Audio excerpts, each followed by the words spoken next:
ကဲဒီအစ်စ်တွေအကုန်လုံးပြီးသွားပြီဆိုရင်တော့ကျွန်တော်တို့အိမ်မှာ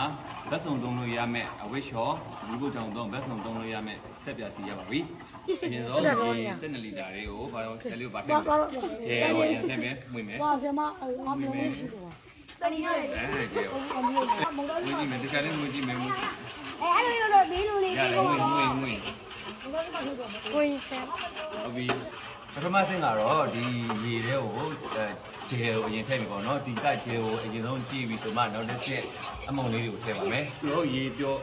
ဂျယ်ကပျော်သွားပြီဆိုရင်တော့ဒီက SN 50 gram အချောင်းလေးကိုထည့်မယ်နော်ဆင့်အနေနဲ့ဒီက P2 အမုံလေးကိုထည့်ပြီးတော့မြင်မယ်ဒီရက်လေးကြည့်သွားပြီဆိုရင်တော့ဒီကအဝတ်လျှော်ဆော်ဒါလေးကိုထည့်မယ်ဆော်ဒါတော့ဖြစ်သွားပြီဆိုတာကိုပြောတယ်အားလုံးဒီကအရှိမလုပ်တဲ့အဆင့်တွေပြီးသွားပြီဆိုရင်ဒီကဆရာလေးတို့ဒီရောင်နဲ့အနံ့လေးကိုထည့်မယ်ပေါ့နော်ကဲဒါတော့နောက်ဆုံးဆင့်ပေါ့နော်နောက်ဆုံးဆင့်မှာရှေ့ရအဆင့်တွေအားလုံးပြီးသွားပြီဆိုရင်တော့နောက်ဆုံးမှာစားကိုထည့်မယ်ရပြီ